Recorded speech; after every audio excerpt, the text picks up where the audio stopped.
evaluación psicopedagógica y atención integral a niños y jóvenes con trastornos del neurodesarrollo. Colaboró en la elaboración de la ley número 669 para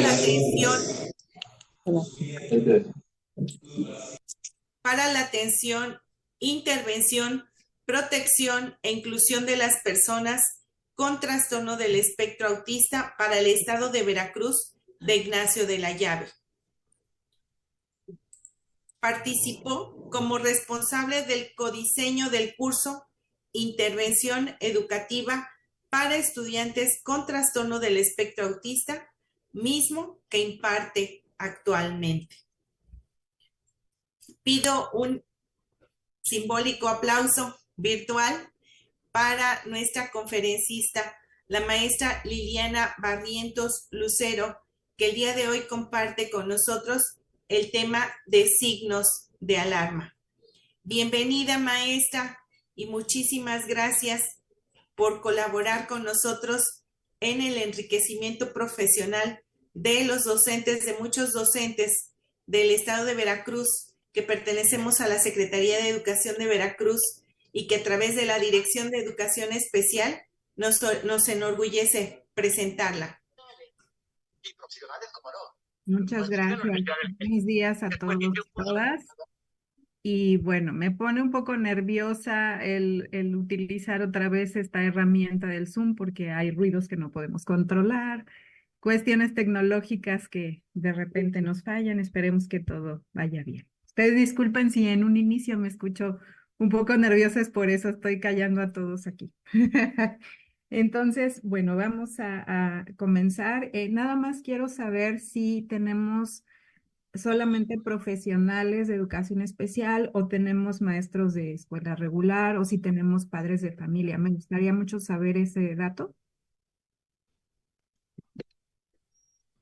Sí, hay un padre de familia, maestra. Se encuentra con nosotros. Muy bien, solamente uno. ¿Y maestros de educación regular también? ¿O solamente compañeros de especial?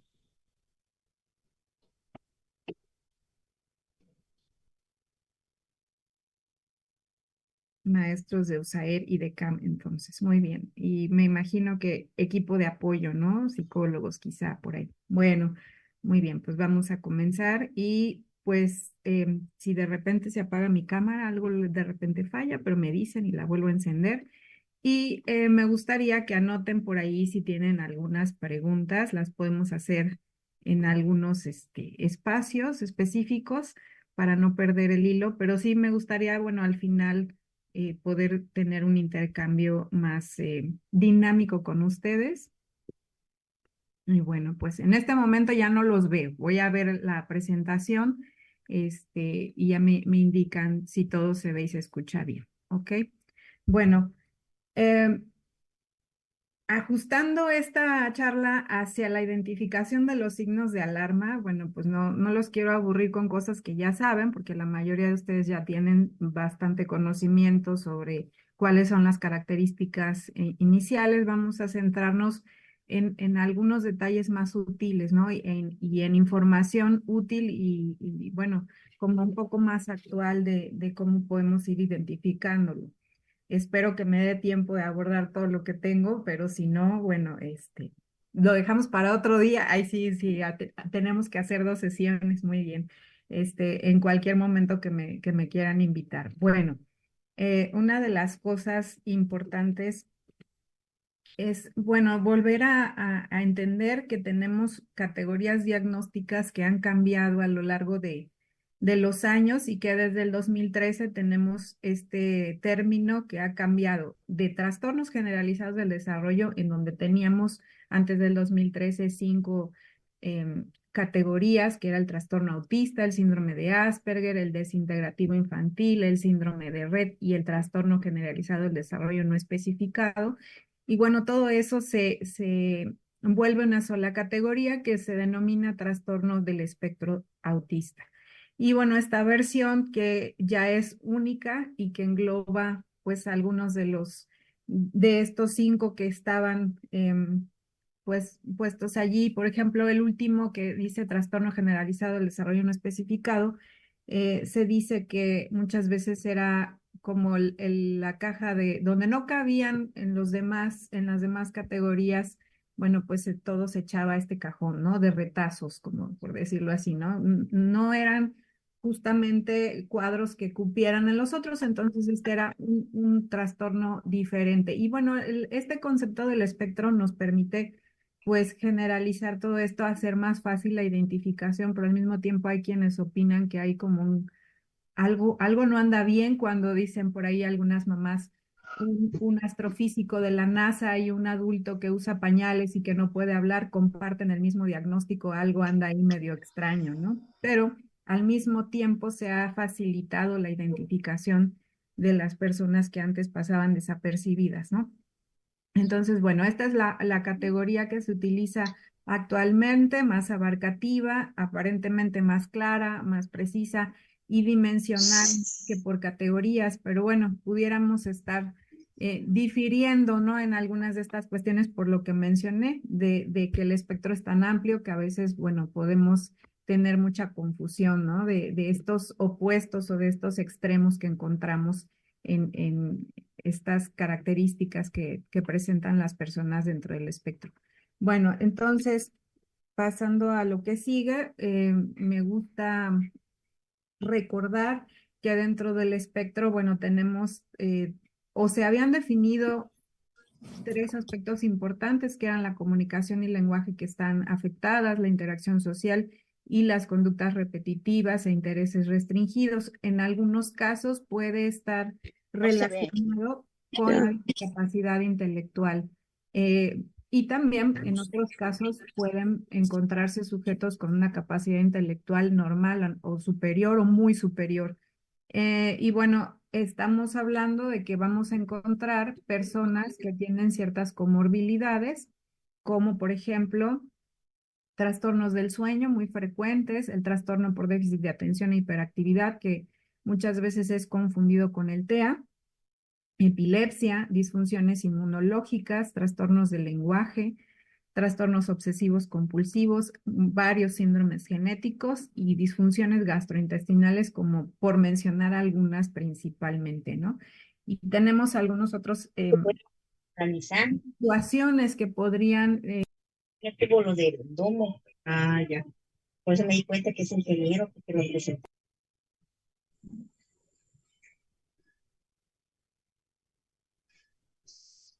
No se escucha Se la maestra apagó su Liliana. Está apagado su micrófono. maestra Liliana. Ok, ¿ya? ¿Ya quedó? Yo creo que ahí a la hora de silenciar Ya, gracias. que entraron, se nos fue el micrófono. Ok, bueno. Sí, sí terminaron de escucharme lo que decía hasta de estas comorbilidades frecuentes, creo que sí. No, momentáneamente lo del apagado de micrófono fue por segundos, creo. Muy bien. Entonces, bueno, teniendo en cuenta todas estas comorbilidades, pues dentro de la cuestión médica que también nos ayuda a complementar esta intervención que se tiene que hacer con las personas que se encuentran dentro del espectro, pues los médicos tienen que centrarse básicamente en atender estas comorbilidades y ayudarnos a que todo esté en orden para que la persona pueda tener la mejor calidad de vida posible y que sea pues, para nosotros más fácil centrarnos en cuestiones de desarrollo y aprendizaje. Algún neurólogo por ahí escuché decir, bueno, no, el TEA no se medica, se medican las comorbilidades cuando estas, bueno, impactan negativamente la salud de las personas. Entonces, bueno, eso a tomar en cuenta que como docentes tenemos que tomar en cuenta estas situaciones que podrían estar presentes en los alumnos con TEA, porque si no, se va a complicar un poquito el cuadro. Bien, bueno. Entonces, vamos a entender acá que para comprender el TEA es necesario entender este concepto del espectro, entender que ellos aprenden de otra manera, que sus diferencias pueden tener retos, pero también fortalezas únicas. que debemos tener una mirada neurodiversa que se enfoca en valorar estas fortalezas y apoyar los retos, y el espectro hace referencia a todas estas características que pudiéramos encontrar en diferentes niveles, ¿no?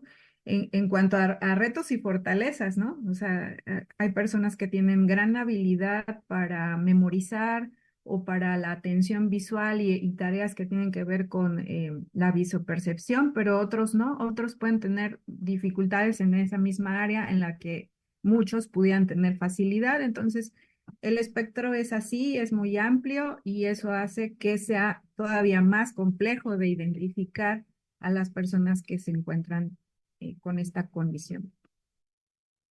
Bueno, ¿para qué hacer una identificación temprana de los signos? Bueno, primeramente hay que mencionar que puede ser detectado en un promedio a los 3 años. En algunos casos podemos identificar desde los 18 meses. Y bueno, los teóricos dicen que a partir de los 2 años el diagnóstico suele ser estable. Esto hecho por investigadores que han tratado de llevar un seguimiento a lo largo del tiempo, una investigación más longitudinal por más tiempo y dan seguimiento hasta los 8 o 9 años a algunos sujetos con con este diagnóstico, y se dan cuenta de que en la mayoría de los casos que fueron identificados a los 2 años, pues no hay cambio en el diagnóstico, ¿no? La mayoría, no tal vez el 100%, pero esto nos indica que sí es posible hacer una identificación a edades muy tempranas. No todos a los 18 meses se notan, pero a los 2 años ya suelen encontrarse algunos de estos signos de alerta. Y bueno, identificarlos nos va a permitir acceder de forma temprana a estas intervenciones especializadas que suelen ser necesarias para desarrollar las habilidades que corresponden a la primera infancia y en las etapas lo más cercanas posibles a lo que le toca, ¿no? Al niño desarrollar de acuerdo a su edad. Y bueno, pues obviamente nos va a permitir de potenciar estas fortalezas y mejorar la calidad de vida de los niños, niñas, adolescentes que lo presentan y sus familias. Y bueno, aquí abrevio NNA para hacerlo más sencillo, a eso se refiere, ¿no? Niños, niñas y adolescentes. Bueno, para reconocer los signos de alerta es indispensable que tengamos en cuenta como profesionales que debemos tener muy presentes los hitos del desarrollo infantil y aplicar escalas del desarrollo de forma rutinaria en la primera infancia.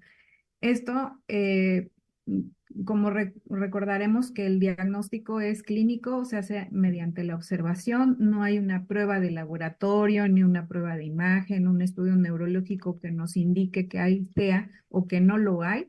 Todo se hace mediante la observación y es un diagnóstico que se hace por medio de diferentes profesionales, pero sobre todo que tengan mucha relación o conocimiento del tema, porque digo, a veces hay neurólogos que pueden ser muy buenos en general, pero no conocen mucho del TEA. Y bueno, puede haber psicólogos que igual tienen conocimiento de otras áreas, pero no son como no están muy capacitados en el tema del TEA. Así que no es así como único de un profesional, sino más bien de una persona que se haya formado y que empiece a adquirir experiencia en este sentido. Una de las cosas importantes aquí en mencionando esto de la aplicación de escalas del desarrollo, como docentes podemos hacerlo de manera muy oportuna, pero también en edades muy tempranas, que los niños, por ejemplo, todavía no entran al preescolar, podríamos pensar que el profesional idóneo para aplicar estas escalas o para llevar este seguimiento del desarrollo de forma oportuna, pues serían los pediatras, ¿no? O las personas que valoran a los niños en este primer contacto que a lo mejor no es tan frecuente y que no es dentro de la escuela, que pueda hacer el seguimiento que hace un médico, ¿no? De esto que es la vigilancia del desarrollo, se apliquen estas escalas, y en el caso de que algo no ande del todo bien, de acuerdo a lo que le corresponde al niño adquirir en esas etapas, bueno, podemos aplicar ciertos filtros, ¿no? Bueno, en primer momento, ustedes tienen esta labor importante de observar a partir de estos hitos del desarrollo, y esto es algo fácil para la mayoría de los docentes, incluso los docentes que no son de educación especial, que son educadoras o que son maestros de educación inicial. que pueden estar capacitados para ir aplicando estas escalas. Y pueden ser escalas muy sencillas, no simplemente ir viendo que todo esto se esté cumpliendo de acuerdo a la edad de los niños. Bien. Bueno, ¿cuáles son estos signos que podemos identificar en etapas tempranas? Y estamos hablando de que esto ya se puede observar antes de los 3 años, ¿no? De entre los 18 meses a los 3 años vamos a poder observar que algunos chicos tienen ausencia de sonrisa social, falta de contacto visual, ausencia de balbuceo, detención o retraso del lenguaje verbal y no verbal. O sea, hay muchos casos de padres que dicen, bueno, ya empezaba a decir mi hijo algunas palabras o empezaba incluso a formar frases de dos palabras con significado y de repente lo deja de hacer.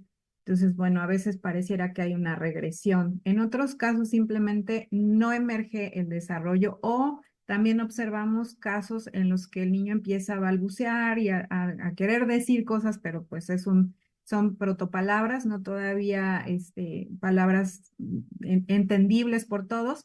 Y de repente dicen, se cayó, es como si le hubieran bajado el volumen y se quedó como mudo por varios meses. A veces son 2, 3 meses, a veces 6 meses. Y bueno, yo he escuchado así papás que dicen, bueno, después de eso pasaron años hasta que volvió a decir algunas palabras. Algunos de nuestros niños también tienen ya desde esa edad tendencia a aislarse o a tratar de evitar el contacto social.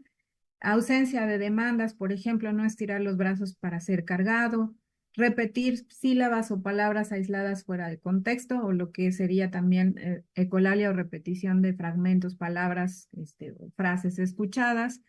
Aparece angustia en situaciones aparentemente normales y esto también es reportado por muchos padres. Bueno, esta angustia pudiera llevar a ciertas rabietas, ¿no? Pueden ser angustias por cambios o simplemente porque le dicen que no puede tener algo en el momento que el niño quiere y entonces hay dificultad para poder regularse, ¿no? Y poder manejar esto de sí, ¿no? Tardan más tiempo en controlar esos berrinches que el promedio de los niños.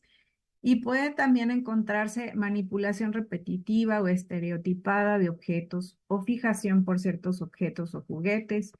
Más que jugar o hacer uso funcional de ellos, pues a lo mejor ordenarlo en filas, hacer torres, clasificar, y en esto pueden pasar un buen tiempo, ¿no? También se pueden encontrar ciertos rituales obsesivos y autoagresión o agresión a otros, que puede ser miembros de la familia o algunos otros compañeritos o maestras, ¿no? Incluso suelen morder, pegar, y bueno, algunos de ellos simplemente hacer como alguna agresión muy ligera, digamos, golpearse en la cabeza con la mano cuando se frustran, o esto puede ir hacia el extremo de golpearse en la cabeza contra el piso, la pared, ¿no? Entonces, cualquiera de estas cosas debe llamar la atención y debe ser considerado un signo de alerta. Y esto de alerta o alarma nos indica, bueno, que es posible o muy probable que exista un trastorno del neurodesarrollo y hay que descartar cualquier situación que no esté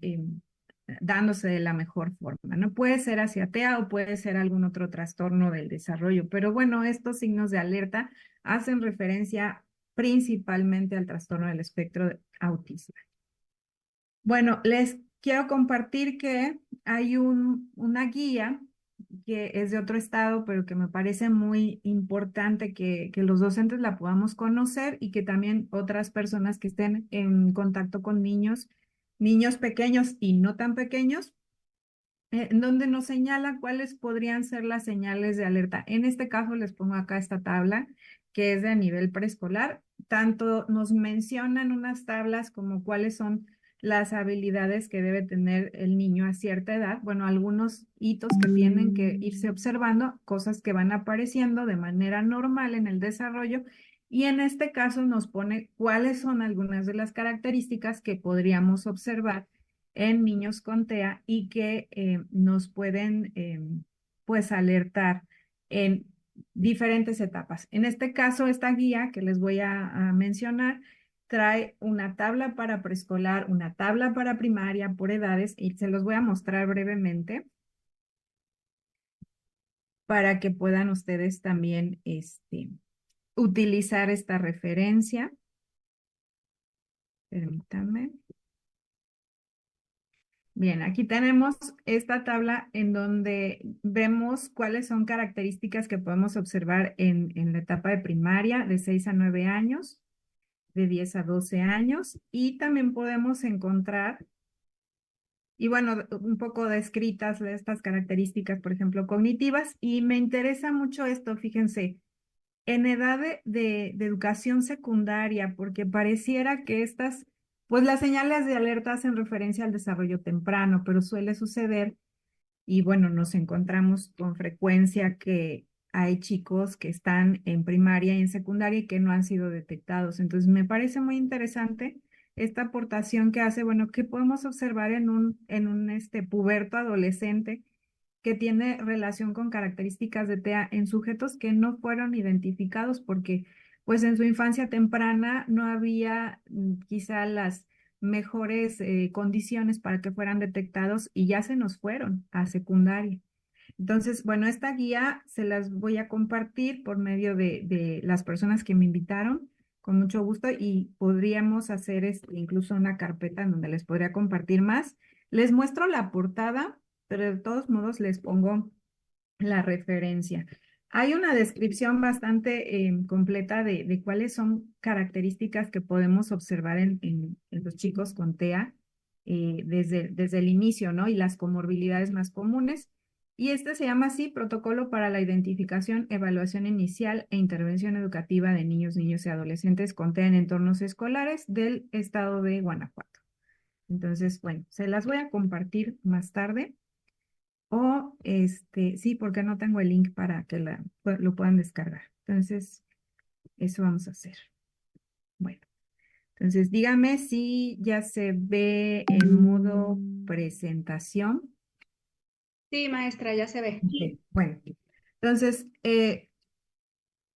a partir de estos signos de alerta, bueno, recordemos que estamos basándonos en esta clasificación e identificación en los criterios del DSM-5, que es lo que viene haciendo este cambio hacia al término de trastorno del espectro autista, que abarca 2 dominios, ya no son 3 porque estaba dividido antes la cuestión de la interacción social y la comunicación, y ahora se fusionan en un dominio, y la otra que tiene que ver con las conductas estereotipadas e intereses restringidos. Entonces, ahora solo quedan 2. Y bueno, nos habla de 3 niveles y estos niveles tienen que ver con, bueno, hablando de niveles de severidad, hace referencia más bien a niveles de funcionamiento.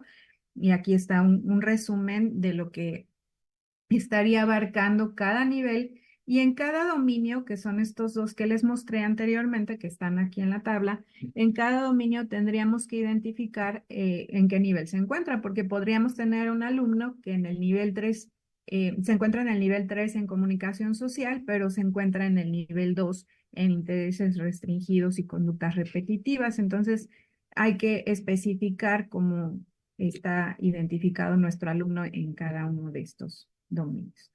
Bueno, algunas de las cuestiones importantes respecto a la comunicación social hace referencia a esta falta de reciprocidad socioemocional, a las conductas comunicativas también no verbales que tienen que ver con el contacto visual, el uso del lenguaje corporal, la comprensión de gestos, de expresiones faciales, pero también corporales, ¿no? Que acompañan y que se integran con un lenguaje verbal, o en ausencia de este lenguaje verbal, pues también nos permiten la comunicación, ¿no? Que es el uso de la mirada, el acto de señalar, y varias cuestiones que complementan nuestra comunicación verbal normalmente. Otro de los puntos es que tienen dificultades para desarrollar, mantener y comprender relaciones, y tenemos aquí niños pues que les cuesta adecuarse a situaciones o contextos sociales, pero que sí les gusta ser amigos, porque tenemos a veces la idea de que solamente las personas con TEA se van a aislar y van a tratar de evitar tener alguna interacción o relación de amistad con otras personas, y no es así. Muchas de las veces sí desean relacionarse con otros, pero no saben cómo, fallan en algunas sutilezas sociales y muchas veces son conscientes de que son rechazados o de que se sienten aislados y bueno, pues sí, eso les genera pues cierta tristeza, ¿no? Y en los jóvenes o en los adolescentes esto puede generar depresión.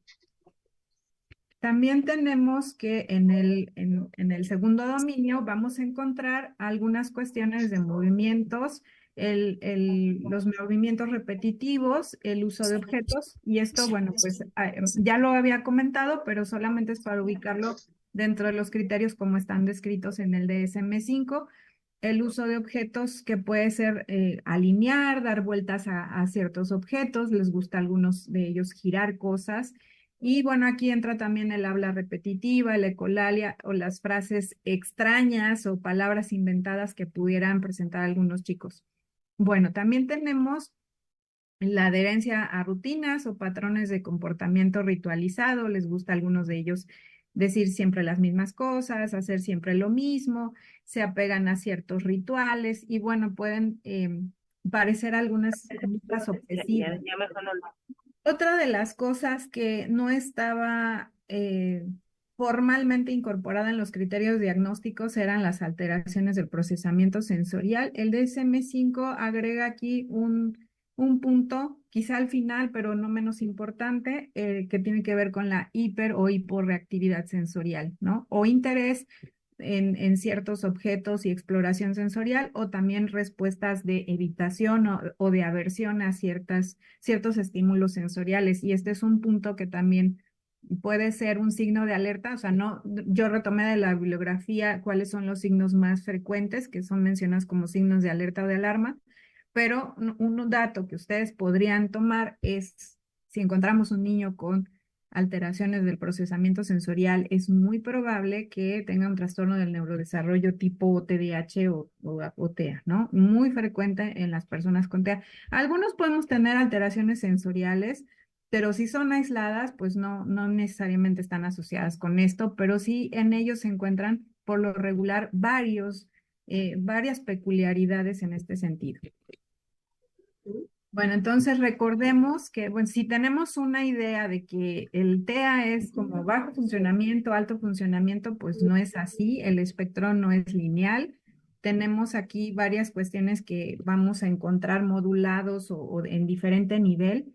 Por ejemplo, la cuestión verbal, las estereotipias, el contacto visual, los temas de interés, el lenguaje literal, que ya aparece como en niños un poco más grandes, las cuestiones sensoriales, el apego a rutinas, la necesidad de permanecer aislado de otras personas, ¿no? O de entender las pistas sociales, pues va a ser muy diferente en cada caso y eso, perdón, se me pasó, eso es importante considerarlo porque no debemos tener como estereotipos de, es que este niño no se parece a otro que tuve un alumno, entonces este es diferente, entonces yo creo que no tiene TEA, o este no se parece al de la serie de televisión o a la película que vi, ¿no? Porque cada uno va a tener características muy distintas y vimos que el espectro es sumamente amplio, entonces cualquiera de estas conductas que pueda aparecer en extremos, ¿no? Algunas veces podemos tener niños con un coeficiente intelectual muy elevado y algunos otros alumnos podemos tenerlos con una discapacidad intelectual severa, ¿no? Entonces, podríamos entender que en ese extremo podemos encontrar cualquiera de las características, desde muy bajo a muy alto, ¿no? Y bueno, ahora sí quiero nada más hacer una acotación con respecto a la prevalencia. Por ahí me comentaba la maestra que me invitó, que no sé si anda por ahí, que dentro de los censos que se van haciendo en cuestiones de cuántos alumnos atendidos hay con diferentes discapacidades o trastornos en el estado de Veracruz, bueno, pues el TEA va siendo el número 1 y después de eso el TDAH y luego tenemos la discapacidad intelectual y bueno, pues dentro de lo que se va estudiando, hay un aumento de aproximadamente del 20% cada año, ¿no? De esta cantidad de personas o niños identificados. Y bueno, estos son números de la CDC en Estados Unidos. Pero bueno, tenemos aquí una tabla o un dato muy importante de cómo ha habido un aumento exponencial. Y bueno, aquí me quedé hasta el 2020, pero ahorita les voy a enseñar cuál es el último dato.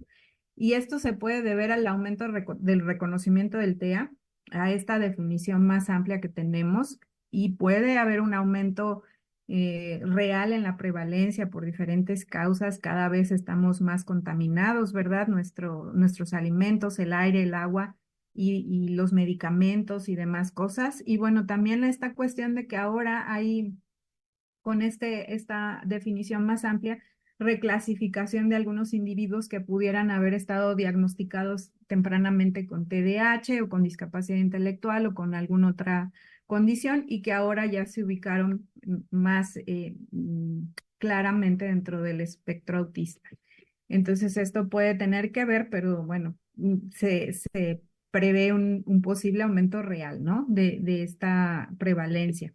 Y bueno, el último dato que yo revisé, que en realidad se publicó en el 2023, es que 1 entre cada 36 niños de 8 años en Estados Unidos fue identificado, no en o sea, no se hizo un estudio en todos los estados, pero sí en 11 comunidades o en 11 estados, y este fue el promedio que ellos sacaron, ¿no?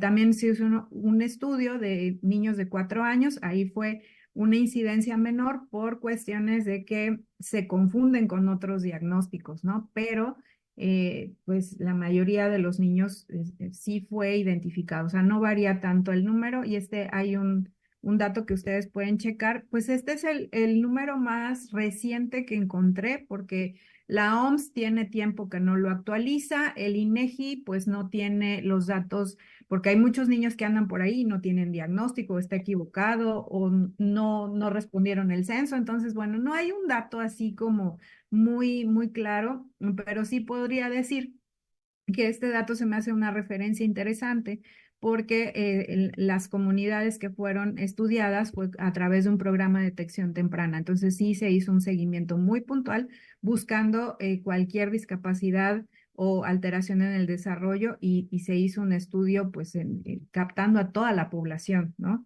No nada más a los que llegaban por un problema, sino este estudio que se hace del desarrollo en etapas tempranas, ¿no?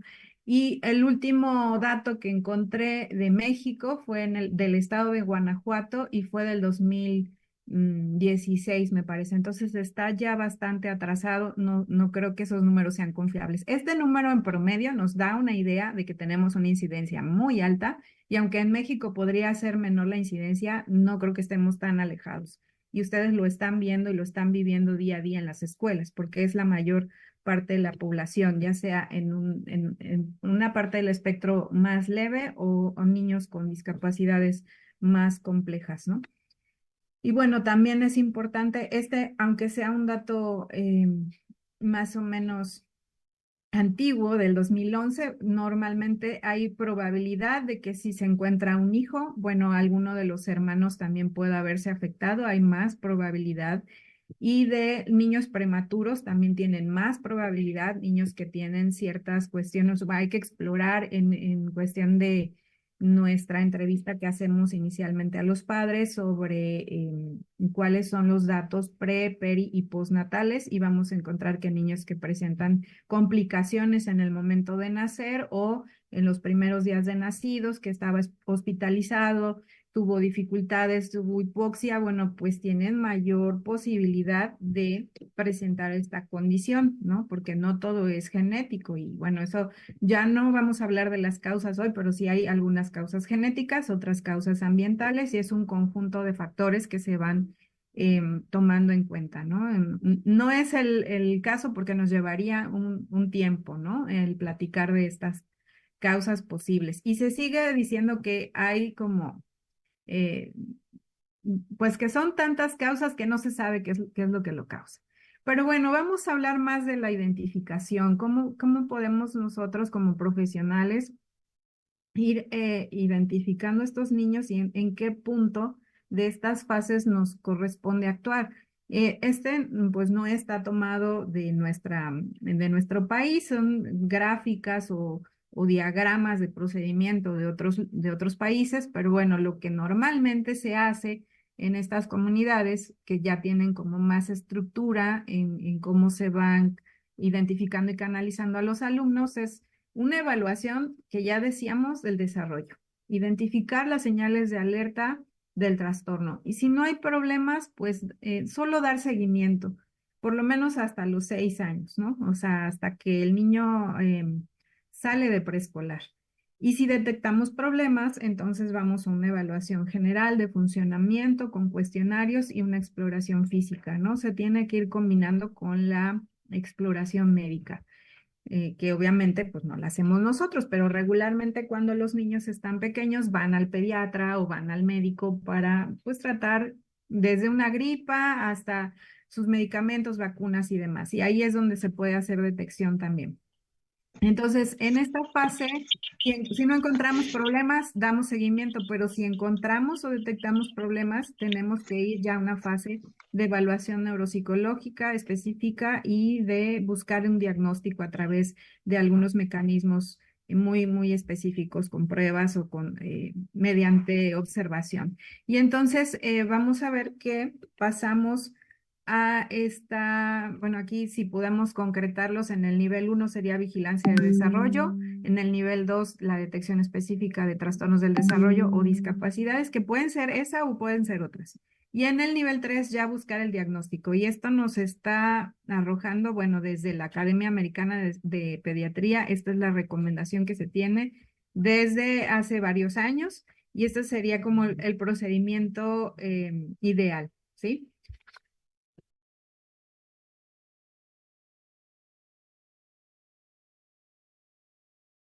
Bien, entonces a estos niveles, vamos a ver estas medidas de identificación que llamamos tamizaje, dijimos que lo vamos a hacer mediante escalas del desarrollo para ver que todo vaya bien y que no haya demoras en el desarrollo cognitivo del lenguaje, pero también el psicomotor nos da muchas pistas. Lo que pasa es que no es como considerado lo principal, también porque puede estar asociada a otras condiciones, ¿no? A otras discapacidades o retrasos en el desarrollo.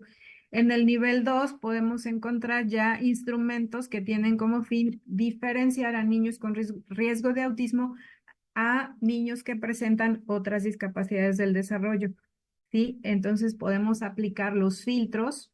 Por ejemplo, aquí podríamos estar hablando del M-Chat, el Q-Chat o cualquier escala que nos ayude a identificar rasgos de TEA, ¿sí? Y estos signos de alerta. Pero también lo podemos hacer por medio de la observación en el nivel 1 y 2, por medio de estas guías como la que yo les comentaba. Al final tiene algunas guías de observación que no son las típicas, son como de una aportación que hicieron los autores y los colaboradores de asociaciones, pero son escalas que nos permiten identificar la presencia de o riesgo que tienen los niños para TEA. Y en el nivel 3 ya tendríamos que canalizar a aquellos que sí puntuaron en estas escalas de tamizaje o filtros, y tendríamos que hacer una canalización para que sean evaluados a través de instrumentos diagnósticos más específicos. Y aquí entran las escalas, por ejemplo, A22, ADR, el CARS o alguna otra evaluación que sea ya muy específica para el diagnóstico. Ahora, estas escalas de observación y entrevistas a padres pueden ser diversas, pero sí tienen que profundizar más sobre las características para determinar si está presente el trastorno o no. Y esto tampoco es como un requisito para que los niños puedan ser atendidos, porque de repente en USAER me he encontrado que los chicos les dicen, no lo podemos atender hasta que no tenga una evaluación, ¿no? Y esto pues no sería correcto, ¿no? Tendríamos que estarlos evaluando con las medidas o los instrumentos que tengamos al alcance y no esperar a que tengan esta evaluación diagnóstica. Tendríamos que, obviamente, canalizar, pero no sería un requisito para que se les dé un seguimiento específico, ¿no? Desde mi punto de vista. Yo sé que hay a lo mejor otro tipo de indicaciones o procedimientos, pero sí es importante que tengamos en cuenta que esto no nos debe detener a estar proporcionando apoyos que son a veces muy lógicos, a veces muy evidentes que se están necesitando. Bien. Bueno, ¿cuánto tiempo llevamos? Sí.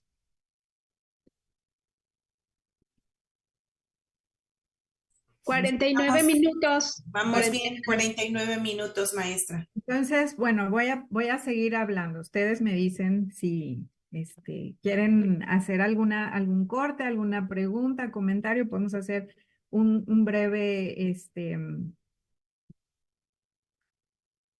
corte para cualquier comentario o pregunta que se pueda hacer y si gustan, continuamos. Mientras busco algo que les quiero recomendar, pero sí me gustaría si hay alguna pregunta. Maestra, usted me dice si hay por ahí en el chat, ya no revisé, si hay alguna.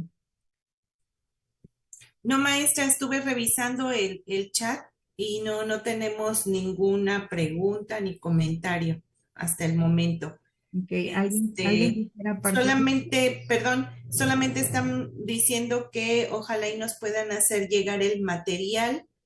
Dice después, ya que después no nos llega la información a los maestros de apoyo. Entonces, créanme que sería mi compromiso, bueno, aquí desde el departamento que sí hemos mandado la información, pero si no fuera así posible, de cualquier manera, ahorita les voy a poner mi número para que me puedan decir, maestra, a mí no me ha llegado el material y nos comprometemos a hacerlo llegar en caso de que la maestra Liliana nos los proporcione, que está muy, muy interesante todo lo que nos está haciendo favor de compartir. Bueno, espero que sean también cuestiones nuevas, que no estén aburridos con oír lo mismo de los signos de alerta, que igual cada año se habla de esto, ¿no? Pero que sea algo que les funcione en su práctica. Bueno, entonces voy a mencionar, bueno, no sé, por ahí hay alguien. No fue pregunta. Ok, fue un comentario. Yo tengo una pregunta. Sí, Perdón. adelante. Hola, buenos días. Antes que nada me da mucho gusto ver la maestra de nuevo. Y bueno, también aprovechando que está aquí la maestra Sandra, ¿no? Y algunas autoridades.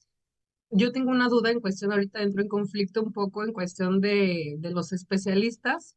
Yo trabajo en una comunidad donde no hay mucho acceso pues a ese tipo de especialistas y pues estamos un poco acostumbradas, ¿no? A trabajar con lo que se tiene. Aquí mi pregunta es, sabemos, ¿no? Que cuando no hay las posibilidades, pues hay que buscar la forma, ¿no? Pero en algún punto creo que sí ha de ser importante, ¿no? Considerar la opinión de un especialista.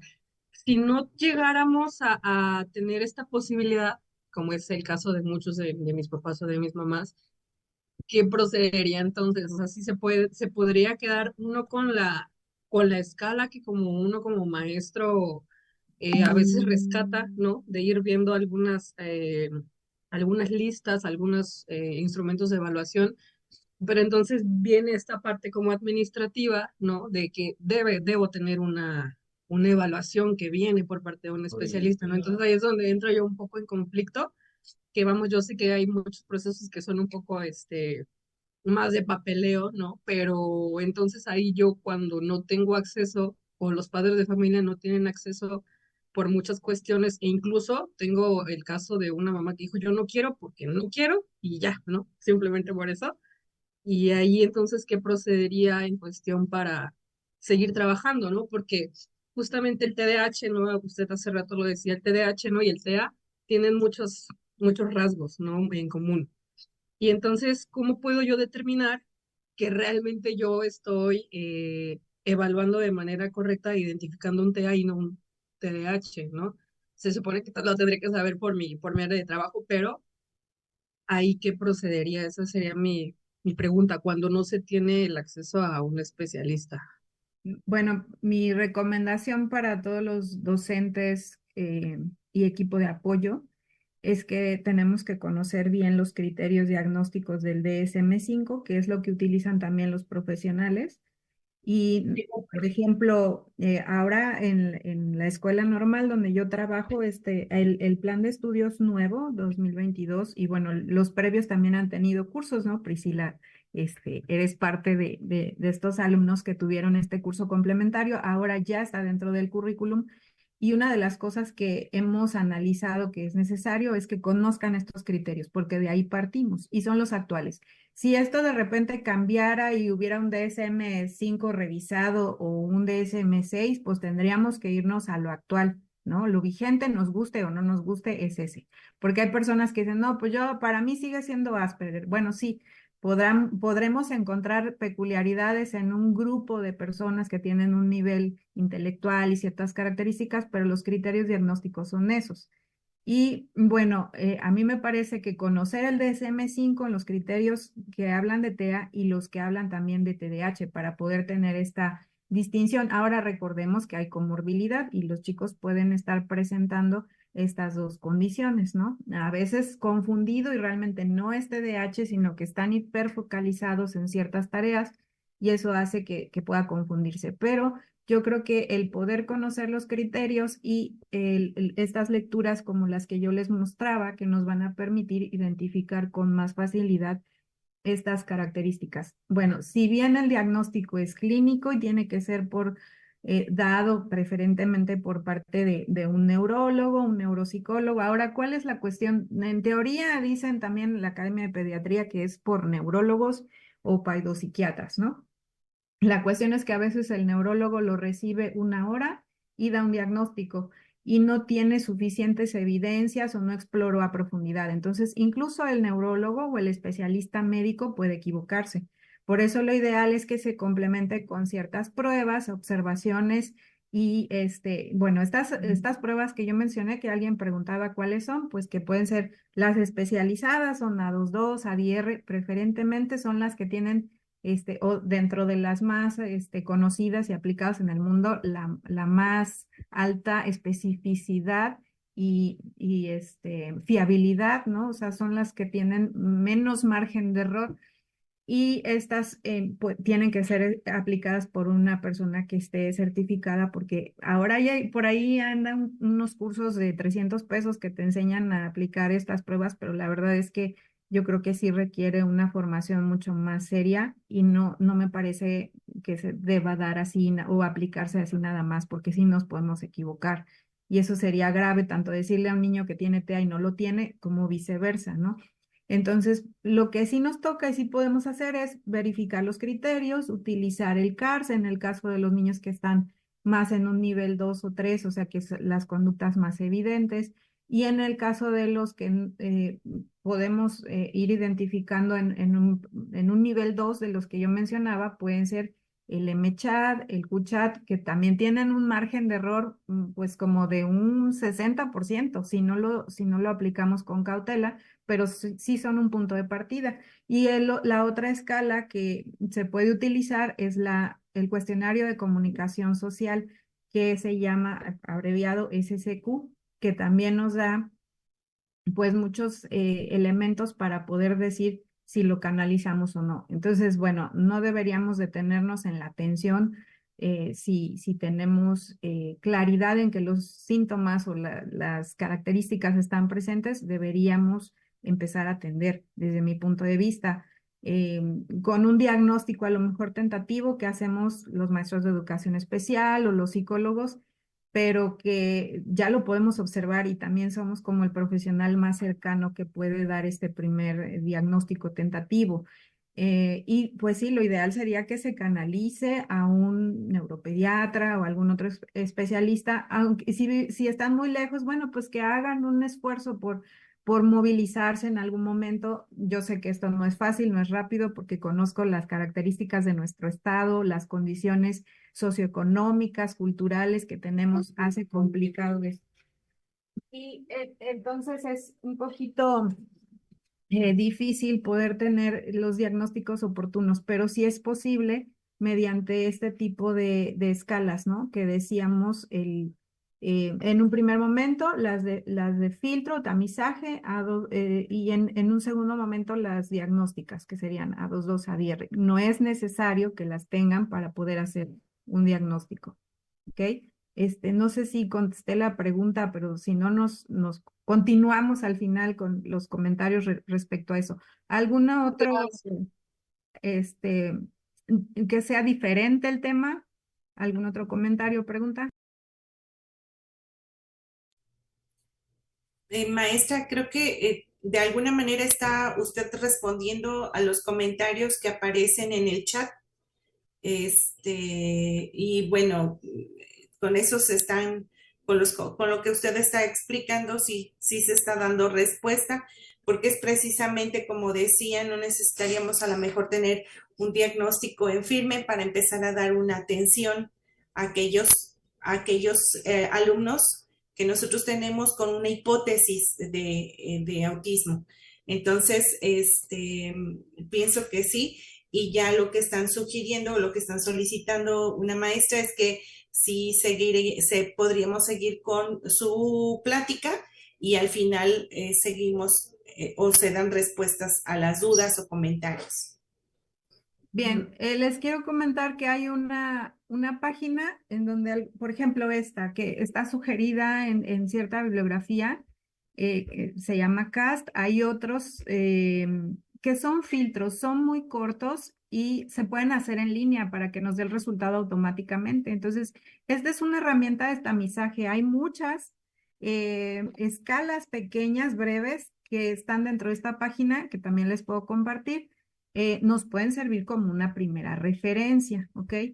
Luego tengo otra, permítanme, de lo que ya venía comentándoles que quería mostrarles, es esta página que nos puede ser también de mucha utilidad y le puede ser de utilidad a los padres de familia.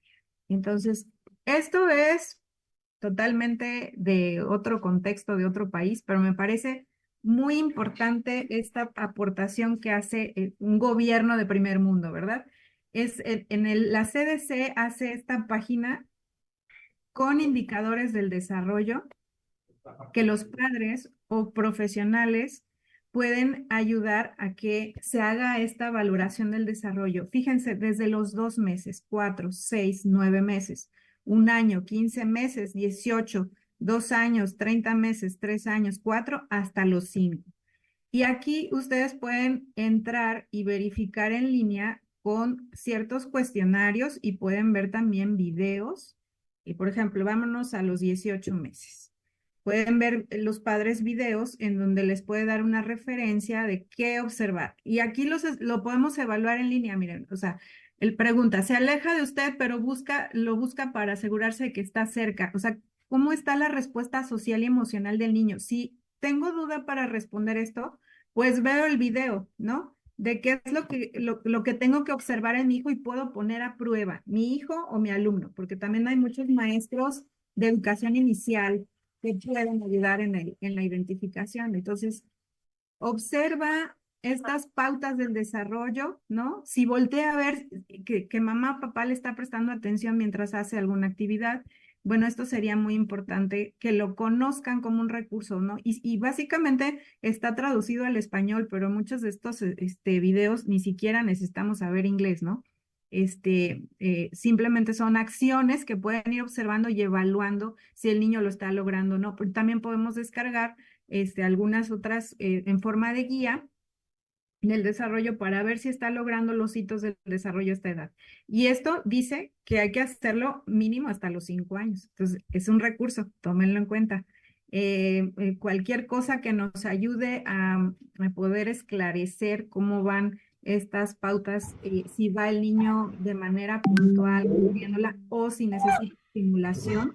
Entonces, les podemos apoyar a los padres con recomendaciones puntuales, ¿no? Entonces, esto para cuestiones del TEA o cualquier otra cuestión de otra condición, otra discapacidad, ¿no? Nos pueden ayudar como un recurso, ¿no? Sobre todo, para que no seamos los únicos responsables de identificarlo Y bueno, por eso en México tenemos un promedio de identificación de diagnóstico de niños con TEA de los 8 años. Es muy tardío y ya vimos por qué es importante hacerlo de manera temprana. Entonces, vamos a tratar de compartir información para que más profesionales y más personas, que puede ser la abuelita, la tía, de manera mucho más temprana puedan decir, estoy reconociendo que mi hijo no está logrando ciertas cosas.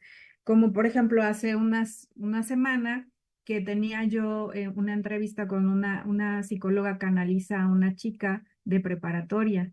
Y cuando yo conozco a la chica y llega la mamá y me empieza a contar características, pero además observo a la muchacha y digo, no puede ser que nadie haya canalizado a esta persona hacia buscar apoyo o buscar un diagnóstico, porque es evidente, ni siquiera son rasgos físicos, pero son conductuales muy preocupantes y que digo, ¿cómo pudo haber llegado hasta la preparatoria y desapercibida, ¿no?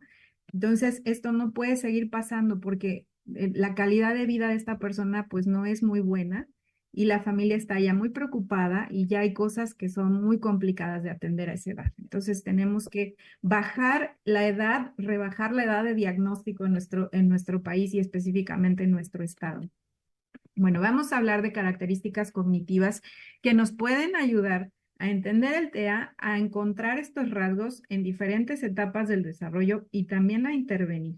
Pero no voy a hablar de intervención, solo voy a hablar de algunas cosas que debemos conocer que tienen que ver con características cognitivas y que dan una explicación de cómo funciona el cerebro de las personas con TEA, ¿no? Una es entender la teoría de la mente, que es esa capacidad que tenemos de suponer, inferir las emociones, estados mentales, intenciones en los otros. Ellos tienen dificultad con esto. La coherencia central débil, que es esta capacidad de centrarnos en todo un contexto y de muchas cosas a la vez que interactúan en nuestro ambiente social, que es muy cambiante, que es muy complejo, y ellos tienen dificultad para interpretar esa información y suelen centrarse en ciertos detalles, ¿no? Y pasan desapercibidas muchas cosas para ellos. Y bueno, las alteraciones que pueden tener en las funciones ejecutivas. Esto a lo mejor para nivel primaria, o sea, después de los 6 años, es más fácil entender que hay una persona que puede tener TEA si conocemos estas teorías psicológicas que explican el trastorno. En preescolar, en inicial, cuando son bebés, los signos de alerta nos ayudan, pero ¿qué pasa después? O sea, esos signos de alerta ya no están presentes. Muchos de ellos aprendieron a hacer contacto visual, empezaron a tener amigos y la interacción social en algunos de ellos que no se aíslan, ¿no? Entonces, ¿cómo podemos reconocerlo? Bueno, a través del conocimiento de estas 3 teorías psicológicas. Y vamos a ver, las funciones ejecutivas, que ustedes a lo mejor ya han tenido capacitaciones al respecto, van a tener alteraciones. Muchas de las personas con TEA, además no es como lineal, sino que algunos pueden tener un funcionamiento incluso superior en algunas de estas funciones, en otras pueden estar en el rango normal y en otras pueden estar muy por abajo o moderadamente afectadas, y es importante valorarlas mediante diferentes formas. A lo mejor, por ejemplo, un maestro de primaria pudiera identificar que algo no anda bien a través de sus exploraciones, de sus exámenes, de la observación cotidiana que hace de un alumno, encontrando dificultades que pueden tener los estudiantes en cualquiera de estas funciones, ¿no? Que pueden ser, mi alumno, por ejemplo, tiene dificultades en la memoria, ¿no? O no sabe resolver problemas desde el recreo, o a lo mejor una tarea que tiene que hacer en equipo, o no administra bien su tiempo, o es muy lento al realizar ciertas actividades, o su habla no es muy fluida, le cuesta trabajo concretar sus ideas y poder expresarlas, o tiene dificultades en su autorregulación, ¿no? Y no sabe qué hacer, no sabe para dónde centrar su atención en los estímulos. Hay diferentes características que podemos observar. Y esto implica también un aprendizaje continuo sobre las características del trastorno y empezar a entender que no podemos generalizar. Lo que observamos en un sujeto va a ser muy diferente que si observamos a Juana, a María y a Pedro, que todos están dentro del espectro, pero que sus funciones ejecutivas son diferentes o interactúan de manera distinta, pero sí podemos identificar que en cualquiera de estas áreas pueden tener dificultades, además de aquellas cuestiones que tienen que ver con la conducta repetitiva, estereotipada y la cuestión de la comunicación social, ¿no? El contacto social extraño, diferente o que tiene dificultad. Bueno, estas cuestiones cognitivas se van a observar. Nos pueden ayudar a identificar el TEA en niños más grandes. Bueno, reconocer también que esas mismas fortalezas que identificamos en ellos nos pueden dar luz si el niño no tiene diagnóstico. Bueno, pueden tener habilidades para la clasificación, pueden tener muy buenas habilidades visoespaciales, sobre todo en cuestiones más finas o más estáticas, porque a veces hay como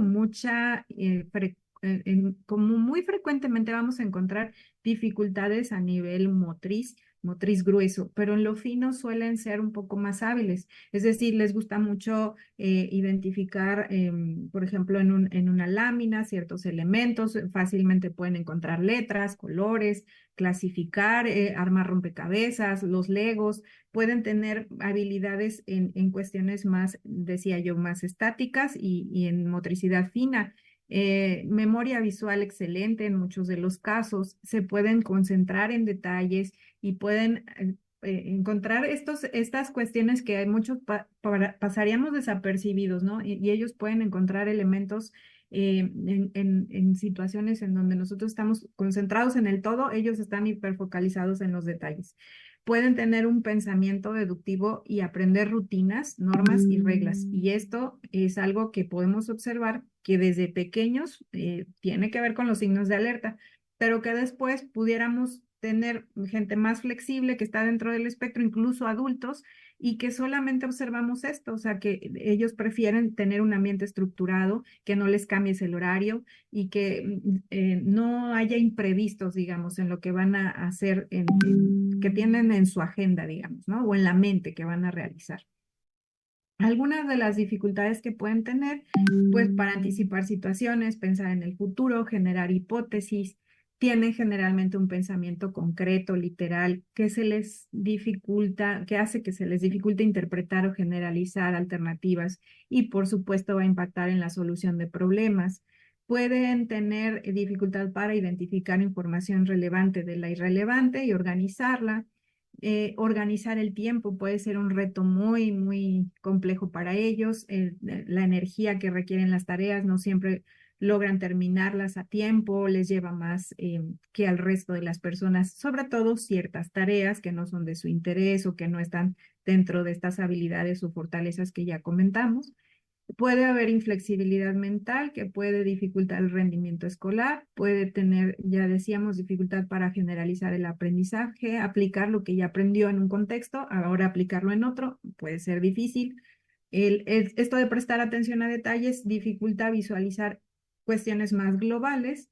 Entonces, a lo mejor hay un chico que está concentrado en una tarea y entonces ya la maestra pasó a la siguiente actividad, dio otras indicaciones, explicó un tema y el niño sigue concentrado en un aspecto muy pequeño de lo que estaban haciendo todos sus compañeros y pueden tener algunas conductas sin propósito, ¿no? Y ahí entran también las estereotipias y las preferencias o selectividad hacia ciertos temas y algunos pueden no tener un propósito aparente para nosotros, ¿no? Para ellos sí. Otras cuestiones, pues las alteraciones sensoriales por lo regular están presentes a lo largo de la vida. Yo diría que en un 99% de los casos. Ahí sí he encontrado una que otra persona que digamos tiene muy pocas la superó, pero la mayoría pueden tenerlas hasta la edad adulta, pueden tener dificultad para iniciar la comunicación social y tener falta de comprensión de lo que debo hacer, cómo me debo comportar, cómo debo responder, no tienen filtro, ¿no?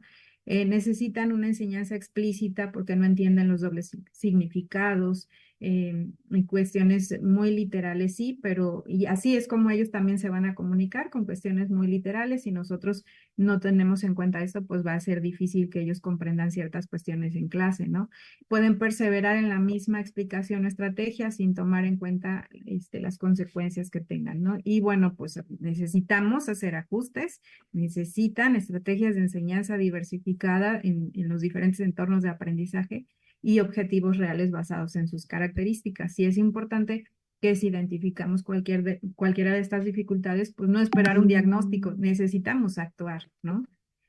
Y bueno, ¿qué apoyos requieren? Pues implicarlos en las experiencias de aprendizaje, partir de sus intereses, sobre todo aquello que es cognitivamente estimulante para ellos y que emocionalmente también les tienen alguna gratificación, partir de ahí para apoyarnos hacia las actividades menos, en las que tienen menos habilidad o que son menos gratas para ellos. Relacionar los nuevos aprendizajes con los previos, ayudarles en esto, ¿no? De ir estableciendo estas relaciones, hacerlos conscientes de su progreso, utilizar el reforzador positivo, adecuar las actividades a su capacidad, a su ritmo y estilo de aprendizaje, ayudarles a autorregularse, autocontrolarse, corregir su conducta, explicar qué hacer, cuándo y dónde podemos utilizar aquí las historias sociales, promover la participación en grupo, impulsando pues la discusión, la reflexión, el que participe oralmente o de otras formas, el desarrollo de valores, que aprecie también su individualidad, que identifique cuáles son sus fortalezas, orientar su atención al logro de metas futuras y tener expectativas reales, ¿no? Muchas veces pensamos que no, pero a ellos sí les afecta el ver que no pueden lograr ciertas cosas que sus compañeros sí y se sienten frustrados, pero tampoco lo suelen expresar. Entonces hay que tratar de comprender y observar cuidadosamente cómo va el progreso tanto cognitivo como social, emocional de los alumnos con TEA. Y bueno, dentro de la cuestión sensorial que hablábamos, que puede impactar, que puede ser también un criterio con el que nosotros pudiéramos identificar, no es un criterio diagnóstico de los principales, pero sí es una manera en la que podemos reconocer, porque hay niños que de repente son muy sensibles a los ruidos, muy sensibles a los olores, las luces les molestan o se ven atraídos por luces de colores o cosas que giran o ciertas cuestiones que son diferentes que el resto de los compañeros. Entonces, desde ahí podemos tanto reconocer que un niño puede, junto con otras características, evidentemente, que puede estar dentro del espectro, como también debemos considerar esto para hacer adecuaciones, ¿no? Ajustes y proporcionar apoyos, hacer como sensibilización de, a ver, compañeritos, no gritamos porque acuérdense que a Pedro le molestan los ruidos, por favor, miren, vamos a ayudarle en esto porque cuando él a lo mejor se frustra, entonces lo calman, por ejemplo, los spinners o alguna masita, ¿no? En preescolar suele suceder todavía más que los niños buscan este tipo de cosas para mantenerse tranquilos, entonces tenemos que sensibilizar al resto de los compañeros de que hay un niño, niña que necesita este tipo de actividades para poder regular su cuestión o sus reacciones emocionales, ¿no? Entonces, que tengamos conciencia, respeto y entendimiento de que ellos pueden presentar estas diferencias. Y bueno, esto me parece importante, ya decía, tanto como por criterios de identificación como para poder realizar ajustes, ¿no? Y entender que las categorías sensoriales pudiéramos dividirlo en tres, ¿no? Que tiene que ver con todo la exterocepción, que implica el tacto, el oído, la vista, el gusto, el olfato, que son los 5 sentidos más conocidos. La propiocepción, que tiene que ver con información que nos da nuestra postura en el espacio, la sensación de movimiento, la sensación de fuerza, el desequilibrio corporal o la percepción del peso, y que esto pudiera tener desajustes, pero que al mismo tiempo, si proporcionamos los estímulos correctos, podríamos ayudar al niño a regularse. Y la interocepción, que tiene que ver con dolor de los órganos internos, la percepción de la temperatura interna, y también la externa pudiera ser a veces el demasiado calor y que el niño no percibe, que debe descubrirse porque trae chamarra, ¿no? Y manga larga y estamos casi a 35 grados. También identificar el hambre y la sed no es algo como que pudiera tener generalizado, pero que sí he visto que a algunos niños se les dificulta mucho tener, y bueno, no solo niños, jóvenes, adultos, que tienen poca conciencia de la sed, el hambre, el dolor y que, bueno, el umbral del dolor entra aquí. Entonces tenemos niños que pudieran estar enfermos, que pueden tener una otitis, que les revienta el tímpano, y esto ha sido anecdótico, o sea, los padres reportan este tipo de situaciones y tenemos que ayudar a reconocer estas cuestiones porque, por ejemplo, un niño que no tiene, aquí entraría, por ejemplo, la conciencia de que quiero ir al baño, ¿no? Entonces, tenemos un niño de primaria y es caso real, ¿no? Puede ser uno o dos casos que conozco. Tenemos un niño de primaria, no está en primero, o sea, ya está en tercero o cuarto año, pero en el momento que él se concentra mucho en sus tareas o en sus juegos, pierde la noción de estas sensaciones corporales internas y entonces cuando se da cuenta se orinó delante de todos sus compañeros. Y esto genera también a nivel social una situación complicada, ¿no? Que puede generar burlas, que le puede impactar emocionalmente de forma negativa. Entonces, ¿qué hacemos con este niño? Tiene dificultades sensoriales, entonces lo único que podíamos sugerirle a la maestra es que cada hora, hora y media, dependiendo las actividades, le recordara a este pequeño que fuera al baño. Ya sea que hiciera 2 gotitas o que tuviera que liberar la vejiga, ¿no? De manera más abundante, pero que independientemente de eso, le recordara que tenía que ir al baño para evitar estos accidentes. Y bueno, esto es algo común que los niños no, que, bueno, que son preverbales o que no han logrado desarrollar un lenguaje verbal, pueden tener todavía más dificultad para dar a entender estas cuestiones sensoriales y que nos pueden ocasionar pues rabietas, pues se sienten mal, no saben cómo expresarlo, no saben interpretar ciertas sensaciones y esto puede generar pues situaciones conductuales, pero no solamente eso, o sea, nada más el niño pues sí está ahí, está tranquilo, está sentado, a lo mejor es un niño ya más grande, de primaria, secundaria, pero está demasiado centrado en sus sensaciones o no las percibe y entonces tenemos complicaciones y simplemente no está aprendiendo porque no está regulando estas cuestiones sensoriales que pueden ser externas, pueden ser internas, ¿no? Entonces, el conocimiento de las características del procesamiento sensorial nos puede ayudar mucho a entender, a identificar, a comprender la conducta y tratar de ayudar, ¿no? A que los padres también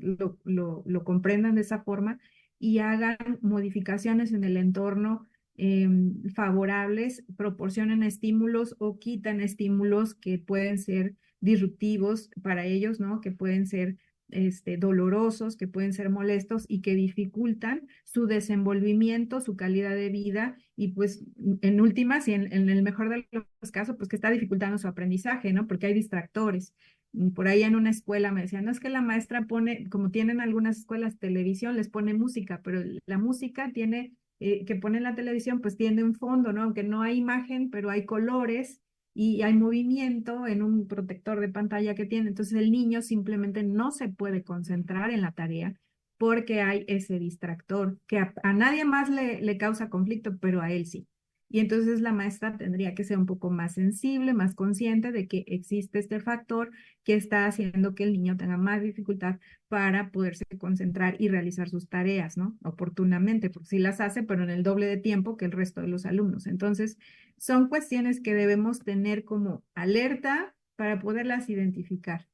Y bueno, pues creo que a ver, déjenme ver. Sí, es todo lo que tengo por ahí el día de hoy. Y bueno, me gustaría más tener como esta oportunidad de intercambiar comentarios, preguntas, porque pues sí podríamos extendernos mucho más, pero el tema era identificación, ¿no? De estos signos de alerta y que pudiéramos llevarlo más hacia cuestiones, pues que más allá de mencionar los principales, ¿no? Y de mencionar también estas dificultades que hay para identificar en etapas de primaria, de secundaria, que a cada vez me encuentro más jóvenes que no han sido identificados y que lamentablemente por no haberlo hecho a tiempo, por no hacerlo de manera oportuna, pues ahora tienen problemas de depresión, ansiedad, intentos suicidas, ¿no? Y es muy triste observar que los jóvenes, que los adultos estén en estas condiciones por no haber sido detectados oportunamente y de no haber sido atendidos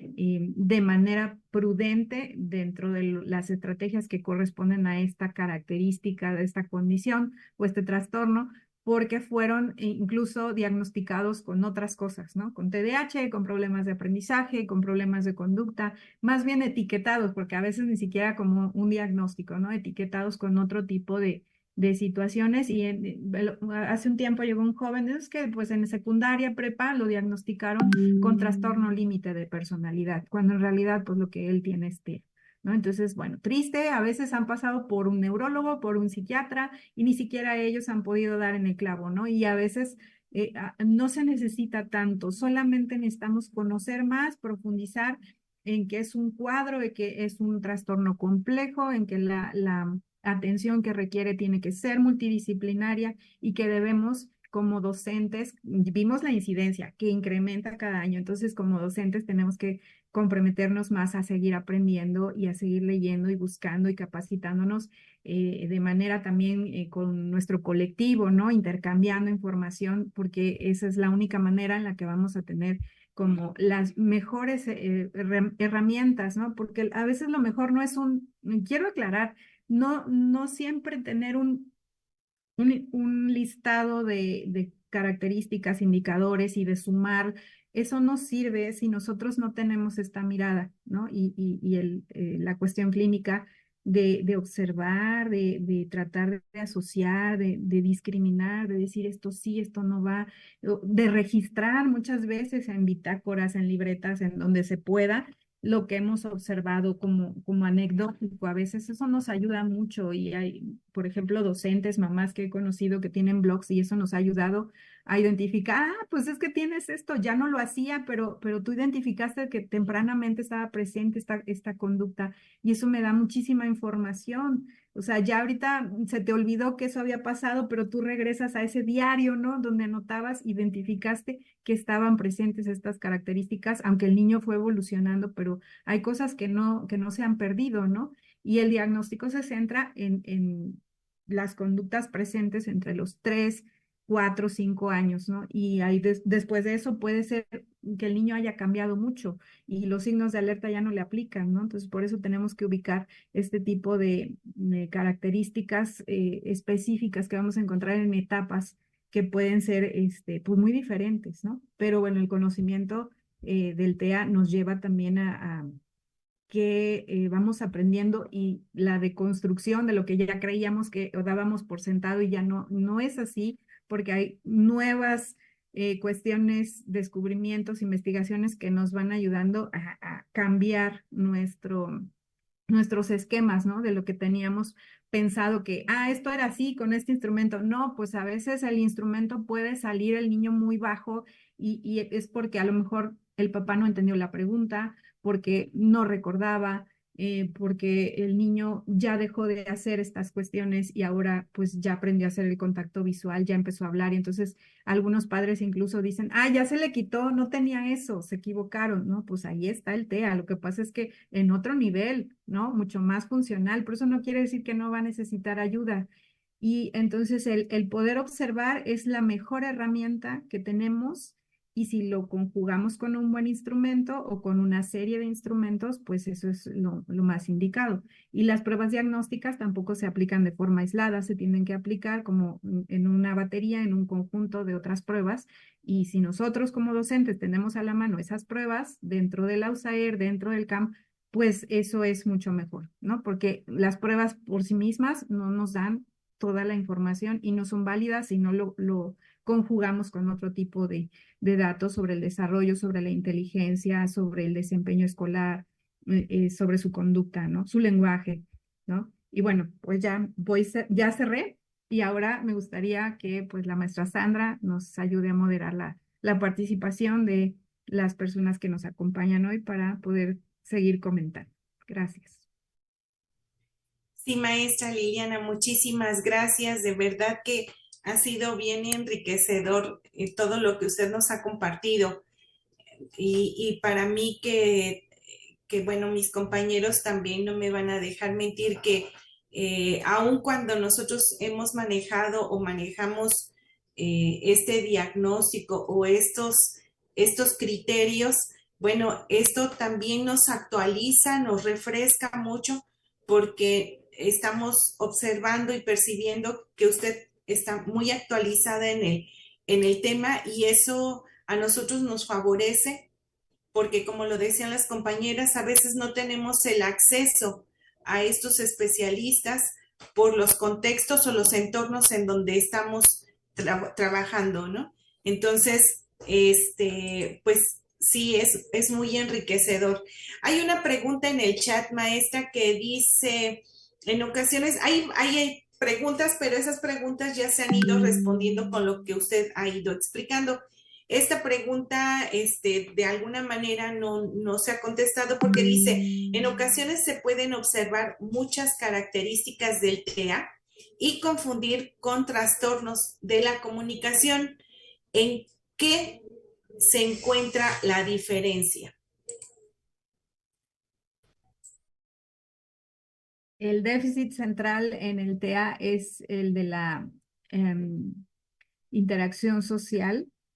O sea, la diferencia sería que en los trastornos de comunicación no vamos a encontrar lo que encontramos aquí en el dominio B, que tiene que ver con la conducta estereotipada, los intereses restringidos o restrictivos y la cuestión social. O sea, no va a haber un problema en la interacción social, no va a haber conductas observables que tienen que ver con las conductas repetitivas y los intereses o la selectividad hacia ciertos intereses. Esa sería, y bueno, no va a haber alteraciones sensoriales si es un trastorno de la comunicación. O sea, son criterios que excluyen y que nos ayudan a hacer un diagnóstico diferencial. La recomendación para todos los profesionales, sean psicólogos, maestros de comunicación, quien sea, es que puedan remitirse al DSM-5, estudiar los criterios que ahí se describen y contrastarlos, por ejemplo, con los de TDAH, porque sí decíamos, podemos encontrar las dos condiciones en una persona, pero también es importante discriminar. Y ahí la cuestión del TDAH es complicadísimo porque hay niños que en edad temprana fueron diagnosticados con esto y hay niños que evolucionan y nos vamos dando cuenta que tienen TEA, ¿no? Y viceversa, hay niños que podríamos jurar que presentaban un cuadro de TEA y hemos visto su evolución y eso puede ser también por causa de la plasticidad cerebral y el nivel de estimulación y compromiso que tienen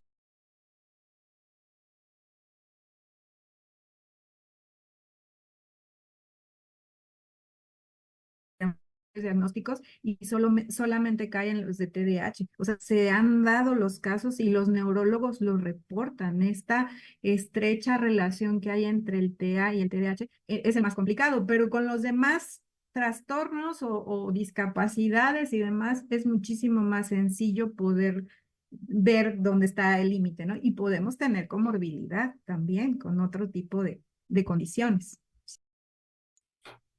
Gracias, maestra. Están solicitando el uso de la voz la maestra Laura y después la maestra Gloria de la zona 10 de allá de Pánuco. Adelante, maestra Laura primero, después la maestra Gloria, por favor. Gracias. Buenas tardes a todos, maestra Liliana. Pues más que nada agradecerle porque bien lo dijo la maestra Sandra. Esto ha sido como un reafirmar algunas situaciones que quizá ya conocíamos, pero que de repente se nos pueden ir pasando. Y me quedo con esta parte de que debemos conocer a nuestros alumnos, darnos ese tiempo para conocerlo, porque pues todos son diferentes, ¿no? Todos los TEA son diferentes y a veces queremos como que empezar a clasificar, ¿no? Cuando no es así.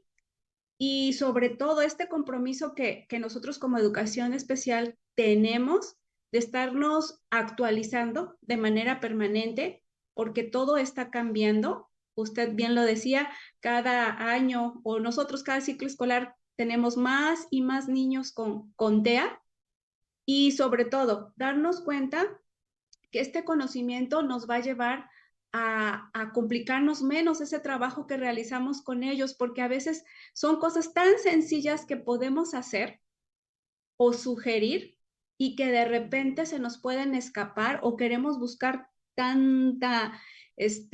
no sé, tantas cosas que a veces es algo tan sencillo que puede dar esa diferencia para darle una respuesta en el aula a nuestros alumnos. Muchas gracias, maestra Liliana. Gracias. Gracias, maestra Laura. La maestra Gloria, adelante. Sí, buenas tardes. Antes que nada, gracias, maestra Liliana, La verdad fue una ponencia muy, muy bonita. Eh, ya en otras ocasiones hemos estado en otro tipo de cursos, de talleres.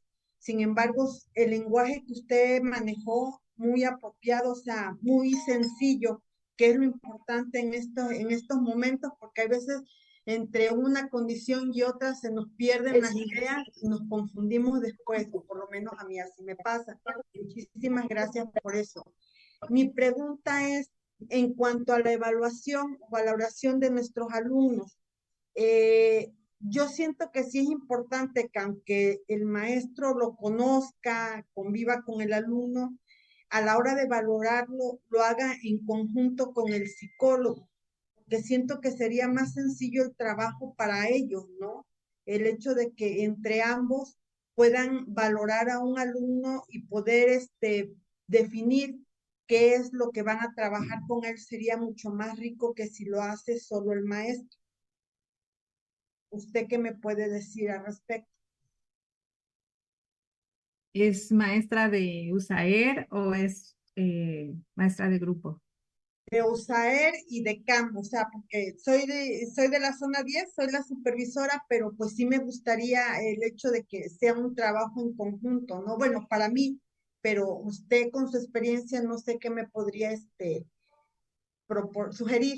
Yo creo que los equipos de USAER y el equipo de multidisciplinario en CAM pueden hacer muchísimo y pueden tener una evaluación bastante completa. Lo importante es que haya también una evaluación cualitativa y que nos ayude a identificar necesidades específicas, cuáles son los ajustes razonables que debemos hacer en el aula, en los contextos en general, también en la cuestión familiar, y que nos ayude a identificar qué le toca a cada quien en este trabajo o esta intervención multidisciplinaria. No esperar por un diagnóstico, porque, bueno, en la ciudad es más fácil y los niños pueden ir al neurólogo en cualquier momento. Claro, no es tampoco tan sencillo porque, bueno, en nuestro estado falta infraestructura en la Secretaría de Salud para poder garantizar este derecho que ya está en la ley 669, está ahí, pero las condiciones no se han dado.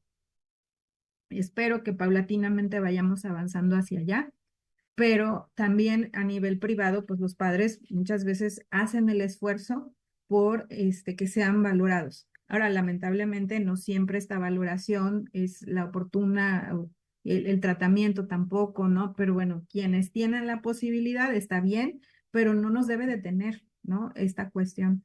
Tampoco en CRISVR, tampoco en estas instituciones que tiene, pues, DIF o que vienen de la Secretaría de Salud, no se ha logrado que tengamos un sistema, además como este diagrama de flujo, ¿no? Claro de cuál es el procedimiento, quién atiende qué, no, aquí estamos, siento que en la tierra de nadie, pero lo que podamos hacer para identificar estas necesidades y tener por lo menos un diagnóstico tentativo con el equipo del maestro de educación especial, el psicólogo y cualquier otro profesional que enriquece pues este equipo de trabajo, pues como diagnóstico tentativo tendríamos que empezar a trabajar.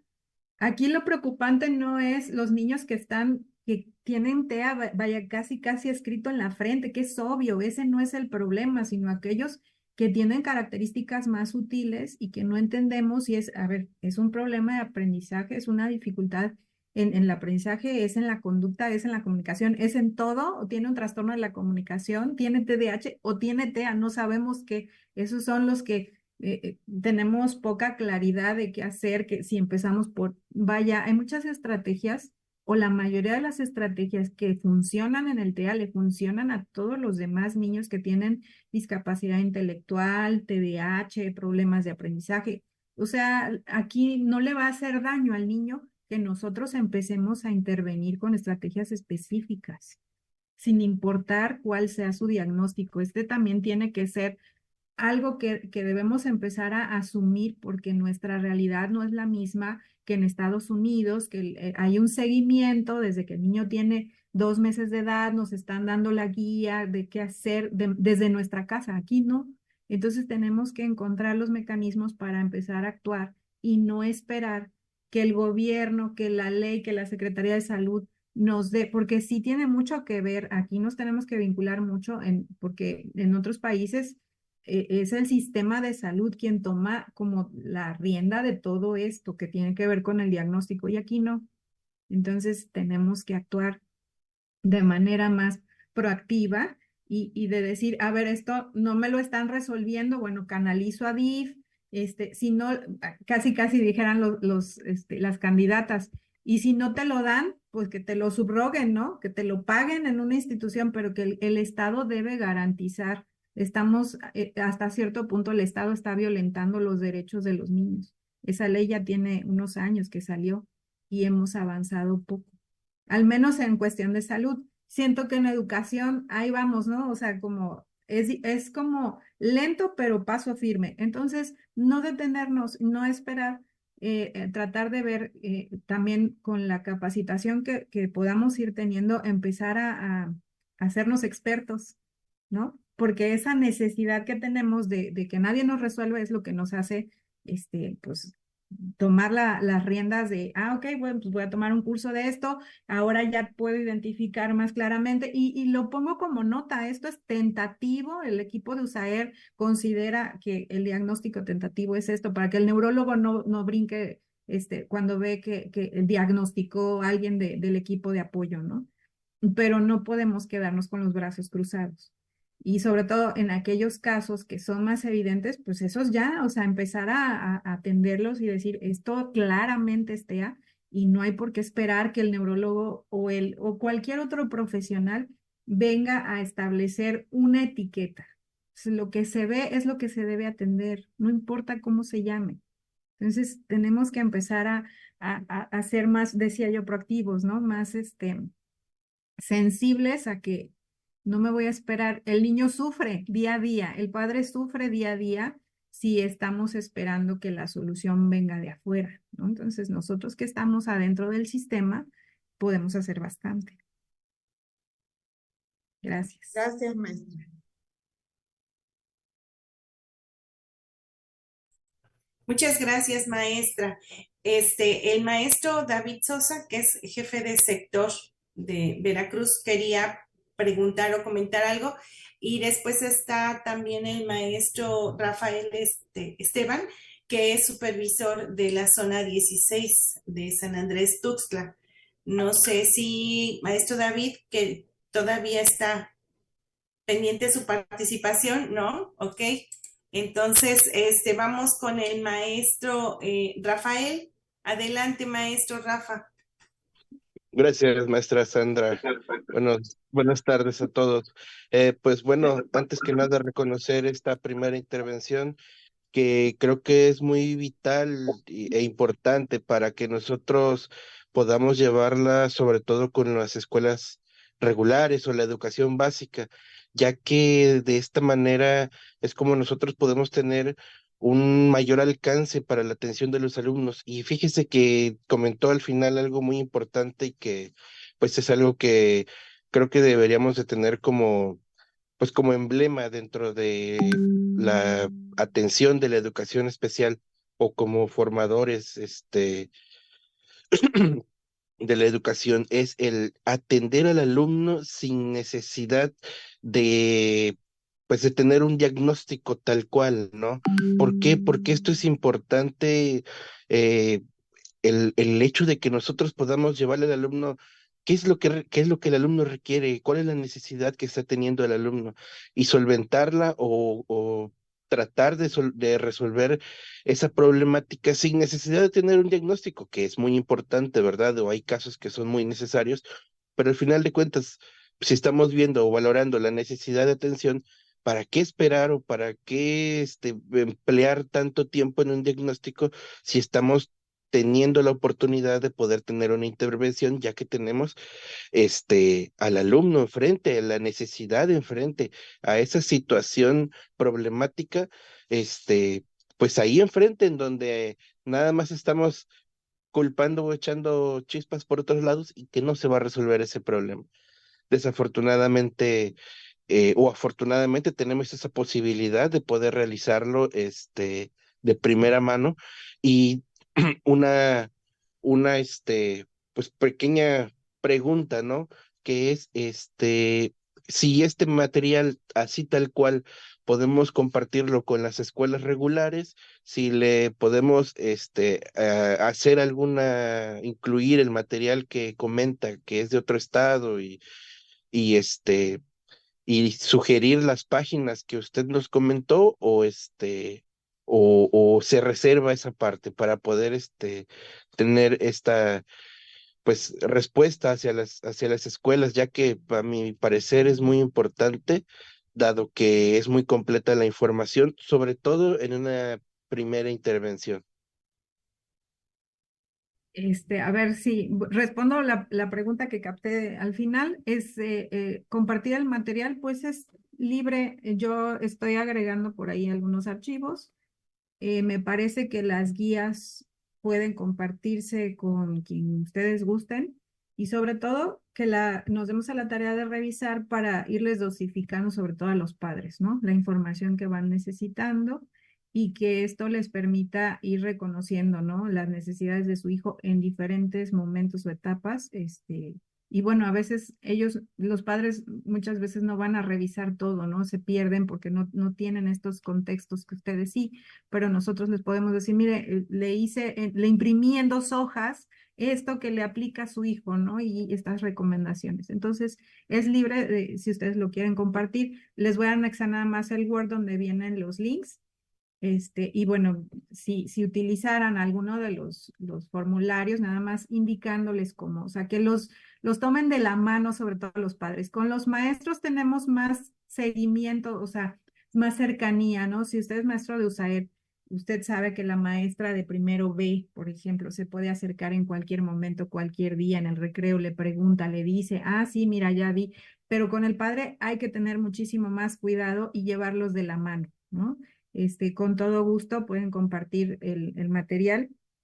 Y bueno, a mí me gustaría también sugerir que empecemos a revisar, sobre todo la guía que les dije, donde venían las tablas y algunos instrumentos, que es la guía de Guanajuato, que pudiéramos ya empezar a aplicar o ver la funcionalidad que tendría para ustedes en cada uno de los niveles que atienden, pues que tanto podríamos ya empezar a utilizar estos recursos, ¿no? Y adaptarlos a lo mejor, no sé, en un formato diferente, haciendo esta tabla, agregando indicadores, ¿no? Entonces, para poder tener más herramientas, ¿no? Diversificar las posibilidades y a lo mejor esta la utilizo con el docente, esta con el papá, ¿no? Para cruzar información y esto sería bastante útil, sobre todo si el equipo de apoyo digamos, se sienta a analizar la información, ¿no? Y sobre todo, a ver qué nos hace falta, ¿no? ¿Quién de ustedes vaya a buscar a la página tal esto que nos está haciendo falta? Porque a veces creemos que ya tenemos todo bajo control y resulta que llega Pedro y bueno, ya sabemos cómo atenderlo. La maestra de segundo ya tiene experiencia, ya ha tenido varios niños, pero de repente llega, por ejemplo, Juanito y es un niño totalmente distinto a lo que habíamos visto antes y nos saca de nuestra zona de confort y nos hace que tengamos que buscar otro tipo de herramientas y actualizarnos más porque él nos pone desafíos que nunca habíamos enfrentado. Yo hasta la fecha, con todos los casos que he visto, o sea, de repente llegan, cada niño que llega, hay unos que son relativamente fáciles, ¿no? Tanto de hacer la parte diagnóstica como de la intervención, pero hay algunos que de veras dice uno, es como regresar al examen profesional y ver si realmente tienes todos los aprendizajes bien puestos, bien cimentados para poder decir, ¿y ahora qué hago con esto, no? ¿Cómo resuelvo problemas?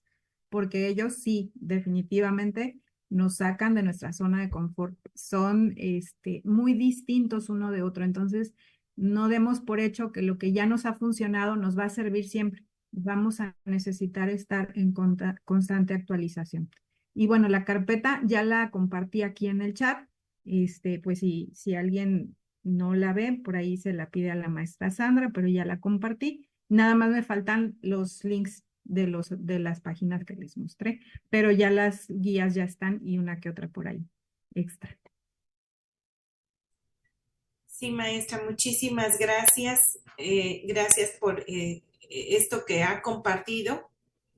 Reitero, ha sido muy enriquecedor y sobre todo porque, pues sí, nos actualiza y considero lo mismo que usted, el que tengamos páginas, acceso a otros materiales que no son compartidos por la Secretaría de Educación de Veracruz. Sin embargo, creo que nuestro compromiso y nuestra responsabilidad como docentes, como equipo para docente, como director, como en cada una de las funciones que nosotros tenemos una gran responsabilidad para revisar, para saber que ese material nos puede servir. Y en este momento, usted que es una especialista en autismo, pues nos brinda o nos garantiza la confianza de que son materiales elaborados con esa precisión científica que debemos de tener al estar haciendo una hipótesis de diagnóstico, porque obviamente nosotros no somos el neuropediatra o el psiquiatra o no tenemos esas certificaciones para dar el diagnóstico. Sin embargo, sí somos responsables de tener una hipótesis para ese tipo de diagnóstico. Entonces, pues sí, yo sí le agradezco mucho esto y bueno, observé que en el chat está ya la liga para descargar algunos materiales y bueno, el compromiso del Departamento Federal es compartirlos vía cadena operativa.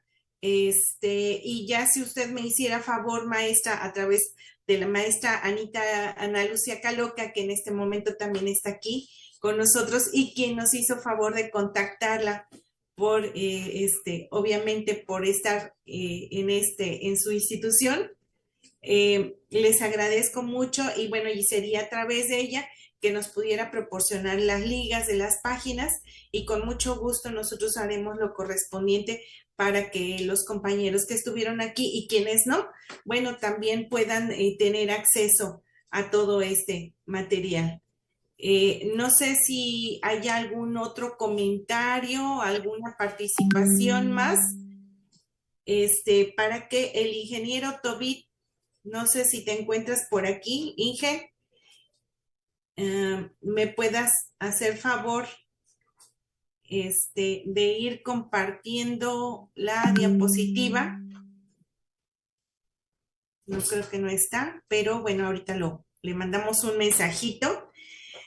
Mientras, no sé si hay alguna otra participación, algún otro comentario. Yo tengo una invitación en lo que queda del mes de abril y tal vez en mayo. Vamos a estar invitando a algunas personas a que nos den algunas conferencias sobre diferentes temas relacionados con el TEA. Les hago llegar la invitación por medio de la maestra Ana Lucía. Y también hemos estado analizando la necesidad que hay en nuestro contexto, sobre todo en el estado, y estamos diseñando un diplomado que con gusto les haremos llegar una invitación. Está casi terminado y esperemos en breve pues poder invitar a todos, incluyendo a maestros de escuela regular y también a todos los que son colegas de educación especial y psicología, cualquier otra profesión, pero que tienen el contacto y la experiencia y sobre todo la necesidad de aprender sobre el tema con este enfoque multidimensional, ¿no? Y multidisciplinario. Esa sería nada más mi invitación para todos. Les haremos llegar los vínculos, ¿no? Y bueno, si también quieren estar por ahí pendientes en la página de Facebook, CREPA Jalapa, Escuela Especializada, pues también se compartirán por allí las invitaciones y algunas veces vamos poniendo información que sirve también a los padres. Entonces, para invitarlos a que puedan estar pues contactándonos por esa vía. Gracias.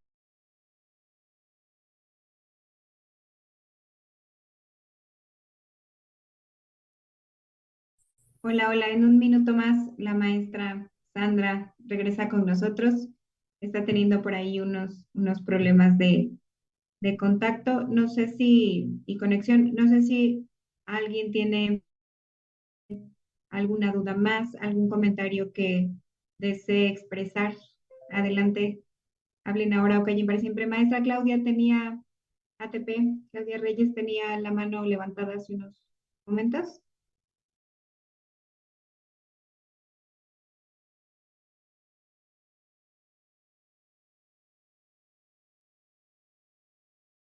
Yo quiero agradecerle a Liliana la exposición del día de hoy. Muchísimas gracias por compartirnos todo y pues felicitar al departamento y a todos los que de alguna forma estuvimos hoy presentes, algunos por situaciones meramente de algunas actividades que ya teníamos, con cámara oculta, bien generalmente no estar sin ella. Pero bueno, muchísimas gracias, maestra Sandra, muchas gracias, Lili. Saludos a mi maestra Liliana, por favor, también.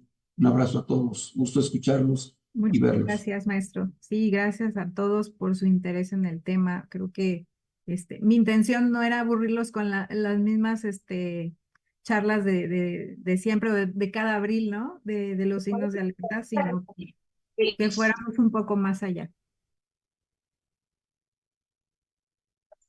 Sí, porque Desde la zona 17 de Minatitlán, igual agradecer a la maestra Liliana por esta charla y al departamento, que igual ojalá en algún momento se pueda expandir esto a papás, ¿no? Y aquí en el sur que realmente se ve muchos casos de papás, ¿no? Que tienen estas dudas y que estaría muy padre que llegara a ellos, pues una experta como la maestra. Gracias, Anita. Pues la invitación para este mes, pues serán charlas virtuales que con gusto pueden compartir el link. Vamos a tratar de que fuera no solamente Zoom, sino que se pueda subir a alguna red social para que se pueda consultar o que puedan verlo más personas, porque las salas luego están limitadas en su capacidad, pero que puedan hacerla extensiva la invitación a los padres de familia. Muchísimas gracias, maestra Liliana. Tuve aquí, ya sabe, esto no lo puede uno controlar, a veces las fallas con el internet, pero bueno, ya estamos otra vez aquí. Inge Tobit, no sé por qué se ve así de esa manera el reconocimiento. Si no, ¿Cómo se ve, maestra? es que sale como, no sé si los demás lo observan bien. Es como si se estuviera proyectando de un teléfono. Ajá, sí, exacto. Se ve, no se ve completo. Ahí sí se ve completo ya. Yo creo que así lo dejamos, Inge. Gracias. Bueno, nosotros queremos agradecerle de verdad, maestra Liliana, por esta ponencia, como dicen, comentaban los compañeros, muy enriquecedora, y sabemos que hace falta muchísimo trabajo aún, porque cada día nos estamos actualizando, necesitamos actualizarnos sobre este trastorno. Al mismo tiempo, confirmo lo que usted decía al inicio de la ponencia. El incremento de la población atendida en autismo ha sido increíble. Del ciclo pasado a este ciclo escolar, la necesidad y el diagnóstico sobre autismo pasó al primer lugar. El ciclo pasado, el autismo ocupaba el tercer lugar en atención y en este ciclo ocupa el primer lugar. Eso nos habla de cuánto necesitamos entonces estar abordando este tema, sobre todo porque todavía tenemos muchos mitos acerca del autismo. Entonces, esta ponencia del día de hoy viene a erradicar algunos de ellos y sobre todo a enriquecernos, a actualizarnos. Por eso me complace mucho hacer este reconocimiento el día de hoy hacia su labor, y que dice así: en el Día Mundial de la Concientización sobre el Autismo, la Secretaría de Educación de Veracruz y la Subsecretaría de Educación Básica, a través de la Dirección de Educación Especial, otorga el presente reconocimiento al maestra Liliana Barrientos Lucero por su ponencia titulada signos de alarma en el ciclo de conferencias virtuales dedicadas a la concientización sobre el autismo. Lo firma la maestra María de los Ángeles Durán Martínez, nuestra directora de Educación Especial en Jalapa, Veracruz, este día 12 de abril del 2024, y que le haremos llegar a través de la maestra Ana Lucía Caloca, quien amablemente también nos hizo favor de contactarla y de concedernos esta ponencia el día de hoy. Muchísimas gracias, maestra Liliana, de verdad, un gusto haberla tenido en este ciclo de conferencias. Muchísimas gracias. Gracias a ustedes por la invitación y es un gusto compartir con maestros y amigos, alumnos, exalumnos, bueno, esta información, ¿no? Y preparada para ustedes con cariño, porque yo sé que tenemos que hacer un gran equipo. Y siento que aunque estemos ahí en Minatitlán, en Poza Rica, en Veracruz, estamos cerca porque las herramientas nos permiten ahora estar más en contacto, estas herramientas digitales y de tener la información más a la mano y de poder pedir ayuda, ¿no? Y de decir, a ver, te puedo compartir esto que me ha funcionado, esto que sí, esto sí funciona, esto no funciona, ¿no? Entonces hay que derribar muchos mitos, sobre todo el de que esto está en manos de otras personas, ¿no? Solamente de expertos. O sea, sí, pero también todos podemos aportar, ¿no? La misma familia puede hacer mucho para identificar y para atender tempranamente, ¿no? Entonces, muchas gracias a ustedes y sobre todo por mantener ese interés en seguir aprendiendo. ¿Sí? Excelente. Muchas gracias, maestra Liliana. Gracias, Anita. Muchísimas gracias a todos. Muchas gracias y que tengan bonita tarde. Un gusto. El próximo 18 de abril estaremos abordando otra conferencia relacionada con el autismo. Así que estén pendientes en la página de la Dirección de Educación Especial o a través de sus autoridades educativas, jefes de sector, supervisores y directores, que son quienes van a tener la liga, el formulario para accesar y la publicidad necesaria. ¿De acuerdo? Entonces, muchísimas gracias a todos. Buenas tardes. Buenas tardes a todos. Gracias. Buenas tardes. Un gusto saludarles. Hasta luego. Buenas tardes. Hasta Bendiciones. luego. Buenas para todos. tardes. Igualmente, maestra, buenas tardes a todos. Buenas tardes. Buenas tardes. Hasta luego. Buenas tardes. Hasta luego. Hasta Gracias, luego. maestra Sandra. Una pregunta. ¿Va dirigida a personal personal o se puede a docentes de básica y padres de familia, maestra? Maestro, es para todo público, así como se les ha puesto en la página de la dirección, es acceso para todo público. Y ya como en el grupo de los supervisores se lo puse, les compartí que pudieran proporcionarles las facilidades a todo aquel que se interese en estas ponencias o conferencias que estamos organizando. Ajá, entonces las que vienen igual es abierta. Sí, maestro, sí, así Gracias. es. Sí, para servirle. Gracias. Gracias, maestra, gracias a usted.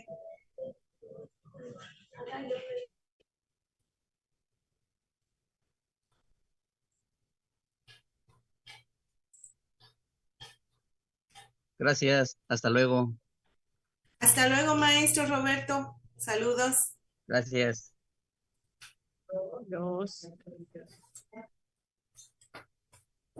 Maestra Sandra, ¿gusta que finalice la reunión o esperamos otro poco? Ya, Tobit, muchas gracias, Inge. Claro que Gracias. sí. Gracias. Buenas tardes a todos. Hasta luego, buena tarde.